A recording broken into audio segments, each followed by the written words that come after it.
ഓരോ മുഹൂർത്തങ്ങൾക്കും അതിൻ്റെതായ സന്തോഷങ്ങളുണ്ട്. അതിൽ ചിലത് ഒരിക്കലും മറക്കാൻ പറ്റാത്തതും. Azad gold and diamonds, Thazhepalam, Tirur.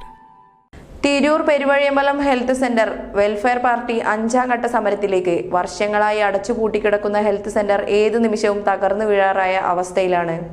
Tirur Peruvazhiyambalam മിച്ചഭൂമി 6ാം വാർഡിൽ സ്ഥിതി ചെയ്യുന്ന ഹെൽത്ത് സെന്റർ നിരവധി കുടുംബങ്ങൾക്ക് ആശ്വാസകരമായി തുടരുന്നതിനിടയിലാണ് ശോചനീയാവസ്ഥ മൂലം വർഷങ്ങളായി അടച്ചുപൂട്ടി ഏതു നിമിഷവും തകർന്നു വീഴാറായ നിലയിൽ കിടക്കുന്നത്. ഇതിനെതിരെ വെൽഫെയർ പാർട്ടി നിരന്തര സമരങ്ങൾ നടത്തിയിട്ടും അധികൃതർ കണ്ണു തുറക്കാത്തതിനാലാണ് 5ാം ഘട്ട പ്രതിഷേധ സമരമെന്ന നിലയിൽ വെൽഫെയർ പാർട്ടി പ്രവർത്തകർ വാർഡിലെ ജനങ്ങളിലേക്ക് ഒപ്പുശേഖരണവുമായി ഇറങ്ങിത്തിരിക്കേണ്ടി വരുന്നതെന്ന് welfare party Tirur municipal president Abdurahman Mullassery അറിയിച്ചു.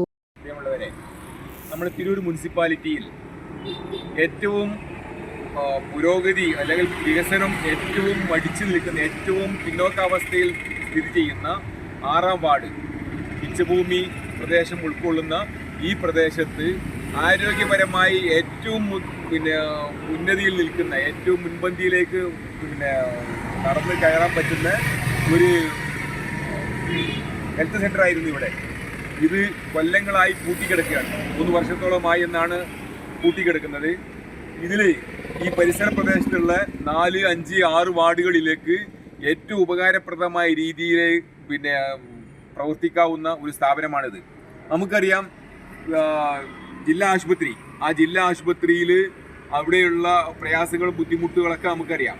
പക്ഷേ അതിലേക്ക് ഏറ്റവും കൂടുതൽ ഗുണകരമാവുന്ന, ഈ പ്രദേശത്തെ ജനങ്ങൾക്ക് ആരോഗ്യപരമായി ഏറ്റവും നല്ല ഫലപ്രദമായ ചികിത്സ ലഭ്യമാക്കാവുന്ന ഒരു സ്ഥാപനമായിട്ട് ഇത് മാറി മാറി വരുന്ന അധികാരികളുടെ കെടുകാര്യസ്ഥത മൂലം ഇത് മുരടിച്ചു പോയിരിക്കുകയാണ്. അതായത് ഇനിയും അധികൃതർ ഹെൽത്ത് സെന്റർ പൊളിച്ചു നീക്കി പുതുക്കി പണിഞ്ഞ് വാർഡിലെ ജനങ്ങൾക്ക് ഉപകാരപ്രദമാകും വിധം നടപടി സ്വീകരിച്ചില്ലെങ്കിൽ തുടർ സമര പോരാട്ടങ്ങളുമായി പാർട്ടി മുന്നോട്ടു പോകുമെന്നും അദ്ദേഹം അധികൃതരെ ഓർമ്മപ്പെടുത്തി. ന്യൂസ് 99 തിരൂർ. 35 വർഷത്തെ വിശ്വസ്ത പാരമ്പര്യവുമായി എന്നും എപ്പോഴും കൂടെയുണ്ടെന്ന വിശ്വാസം. Basith wedding mall, Basith arcade, Poonkottukulam, Tirur.